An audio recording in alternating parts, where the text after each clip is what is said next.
Student नमस्कार, happy new year. नए साल की हार्दिक शुभकामनाएं। आप लोगों का 2023 बड़े अच्छे से बीते। स्टूडेंट, इस वीडियो में हम आपके लिए लेकर आए हैं रसायन विज्ञान का तीसरा पाठ, धातु एवं अधातु। स्टूडेंट, सबसे पहले तो हम आपको ये बताएंगे कि धातु और अधातु चैप्टर से कुछ टॉपिक कट गए हैं। कटे हुए टॉपिक हैं धातु और अधातु की भौतिक गुण और धातु एवं अधातु के रासायनिक गुण, आयनिक यौगिक के गुणधर्म। ये टॉपिक आपके चैप्टर से कट गए हैं। स्टूडेंट, अब आने वाले टॉपिक क्या हैं हम उनको बताएंगे। आने वाले टॉपिक क्या हैं इस चैप्टर में, उनके बारे में हम बात करने जा रहे हैं। तो स्टूडेंट, हम बात करेंगे सबसे पहले धातु के बारे में। आप देख रहे हैं धातु किसे कहते हैं। स्टूडेंट, वे पदार्थ जो इलेक्ट्रॉन को त्याग करके धन आयन बनाते हैं वही पदार्थ धातु कहलाते हैं। अधातु किन्हें कहते हैं। अधातुएं वे पदार्थ होती हैं स्टूडेंट जो इलेक्ट्रॉन ग्रहण करके ऋण आयन बनाती हैं। ओके स्टूडेंट, ये भौतिक गुण एवं रासायनिक गुण आपके चैप्टर से कट गए हैं। भौतिक गुण और रासायनिक गुण के बीच में थोड़ा अपवाद है, देखेंगे उन अपवादों को। मरकरी एकमात्र ऐसी धातु है जो द्रव होती है, ठोस नहीं होती। गैलियम और सीजियम एकमात्र ऐसी धातु हैं जिनका गलनांक बहुत कम होता है। बहुत कम गलनांक होने का मतलब इन्हें आप अपनी हथेली पे रख लोगे तो ये पिघल जाएंगी। हीरा अधातु होते हुए भी अत्यंत कठोर होता है। ग्रेफाइट जो है अधातु होते हुए भी विद्युत का सुचालक होता है। कुछ क्षारीय धातु हैं लिथियम, सोडियम और पोटेशियम। ये इतनी मुलायम होती हैं कि इनको आप चाकू से भी काट सकते हो।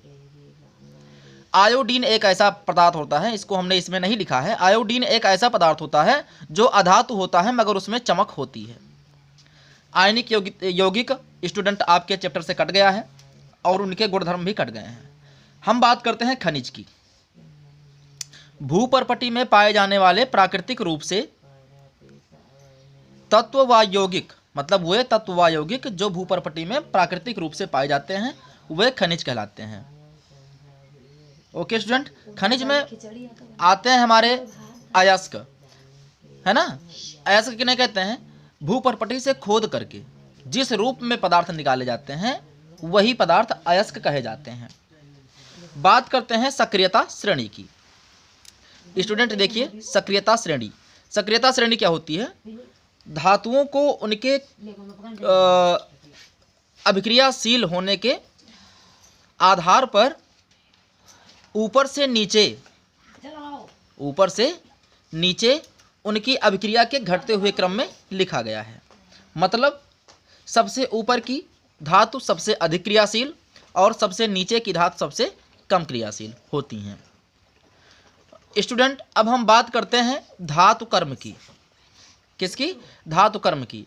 स्टूडेंट, धातुएं जब जमीन से खोदकर निकाली जाती हैं तो वो शुद्ध नहीं होती। धातु को शुद्ध करने के लिए जितने कर्म करने पड़ते हैं, धातु को शुद्ध करने के लिए जितने प्रक्रम करने पड़ते हैं वही प्रक्रम धातु कर्म कहलाते हैं। धातु कर्म में सबसे पहले आता है धातुओं का समृद्धिकरण। इस सांद्रण से पहले है धातुओं का समृद्धिकरण। स्टूडेंट, धातुओं का समृद्धिकरण क्या होता है। स्टूडेंट, जब खनिज खोद कर जमीन से निकाले जाते हैं तो उसमें कंकड़, पत्थर, मिट्टी, बालू के कण, घास फूस इत्यादि लगे होते हैं जिन्हें कहते हैं गैंग। उन गैंग को अयस्क में से हटाना ही अयस्क का समृद्धिकरण कहलाता है।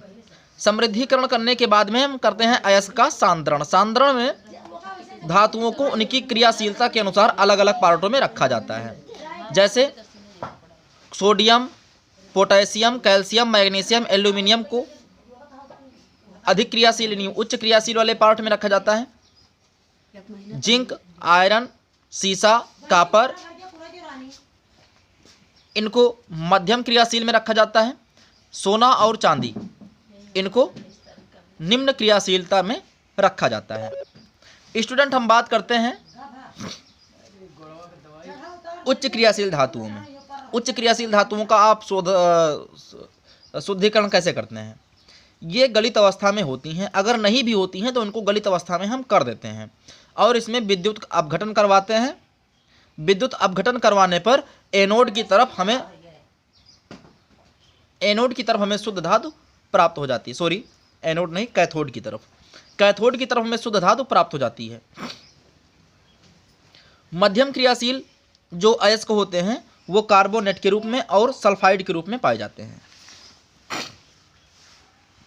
कार्बोनेट अयस्क को हम गर्म करके धातु ऑक्साइड में परिवर्तित करते हैं, इसे बोलते हैं हम निस्तापन।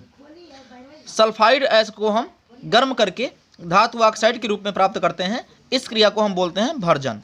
मतलब कार्बोनेट को निस्तापन के द्वारा धातु ऑक्साइड में परिवर्तित किया जाता है और सल्फाइड अयस्क को भर्जन के द्वारा धातु ऑक्साइड के रूप में परिवर्तित किया जाता है। उसके बाद उचित अपचायक कार्बन के साथ इस धातु ऑक्साइड की अभिक्रिया करवाई जाती है, जिससे धातु ऑक्साइड का अपचयन होता है और अपचयन के बाद हमें शुद्ध धातु प्राप्त हो जाती है। निम्न क्रियाशील धातुएं लगभग मुक्त अवस्था में पाई जाती हैं। इन्हें केवल गर्म करके ही प्राप्त किया जा सकता है। स्टूडेंट गर्म करेंगे, गर्म करने के बाद ये धातु ऑक्साइड के रूप में हमको मिलेगा। इसमें भी उचित अपचायक कार्बन के साथ इसकी अभिक्रिया करवाएंगे और हमें शुद्ध धातु प्राप्त हो जाएगी। स्टूडेंट हमें यहाँ से भी शुद्ध धातु प्राप्त हुई है, यहाँ से भी प्राप्त हुई है और यहाँ से भी प्राप्त हुई है। इन तीनों में जो धातुएं होती हैं ये पूर्णतया शुद्ध नहीं होती हैं, तो इसको पूर्णतया शुद्ध करने के लिए हम विद्युत अपघटनी परिष्करण विधि से इनको हम पूर्ण रूप से शुद्ध करते हैं। अब बात करते हैं विद्युत अपघटनी परिष्करण क्या होता है। स्टूडेंट हम एक टब में एक बर्तन लेते हैं, उस बर्तन में हम अम्लीय लवण कॉपर सल्फेट लेते हैं। उस अम्लीय लवण कॉपर सल्फेट में हम इन धातुओं को घोल देते हैं, मतलब धातु को घोल देते हैं। तो ये धातुएं उसमें घुल जाती हैं, उसमें और उस अम्लीय लवण में हम विद्युत धारा का प्रवाह करवाते हैं। उस विद्युत धारा के प्रवाह में एनोड की तरफ जो धातुएं होती हैं वो जाकर चिपक जाती हैं। सॉरी, कन्फ्यूजन हो रही बार बार, एनोड नहीं, कैथोड की तरफ, मतलब ऋण टर्मिनल की तरफ धातुएं जाकर चिपक जाती हैं और जो उस अम्लीय लवण में विलेय पदार्थ होते हैं उसमें विलेय हो जाते हैं, घुल जाते हैं, और जो अविलेय पदार्थ होते हैं वो एनोड की तरफ नीचे तली में बैठ जाते हैं। स्टूडेंट जो एनोड की तरफ नीचे तली में बैठ जाते हैं उनको हम बोलते हैं एनोड पंख। अब हम बात करते हैं स्टूडेंट, इसमें एनोड पंख मोस्ट ये इंपॉर्टेंट टॉपिक है, पूछ सकता है विकल्प में, अतिलघु उत्तरीय में कहीं भी पूछ सकता है इसको, तो इसमें कंफ्यूज ना होइएगा। बात करते हैं प्रगलन की, इसको आप पढ़िएगा, किताब में मिल जाएगा आपको। उपधातु किसे कहते हैं इसको भी पढ़िएगा। जो धातु व अधातु दोनों के अभिलक्षण दिखाते हैं उन्हें उपधातु कहते हैं। मिश्र धातु किन्हें कहते हैं स्टूडेंट? इन्हें गलित अवस्था में करके एक से अधिक धातुओं का संयोग करवा के बनाया जाता है, इन्हें मिश्र धातु कहते हैं। जैसे आप लोगों ने अष्ट धातु का नाम सुना होगा, ये एक मिश्र धातु होती है। अब इसमें आपको दो टॉपिक और छूट रहे हैं आपके लिए, एक है संक्षारण और एक है संक्षारण से बचने के उपाय। संक्षारण आप दूसरे पाठ में पढ़ चुके होंगे और संक्षारण से बचने के उपाय भी उसी पाठ में आपको मिल जाएगा। स्टूडेंट, इस वीडियो में हम आपको इतना ही बताएंगे। अगला वीडियो आपके सामाजिक विज्ञान का वीडियो होगा जिसमें हम भूगोल के बारे में चर्चा करेंगे। इस वीडियो में सिर्फ इतना ही। अगर ये वीडियो आपको अच्छी लगी हो तो लाइक कीजिए, शेयर कीजिए अपने दोस्तों के साथ, और अगर आप चैनल पर नए हैं या पहली बार इसको देख रहे हैं तो उसको सब्सक्राइब जरूर कीजिए। स्टूडेंट, हम मिलते हैं आपसे अगले वीडियो में। नमस्कार।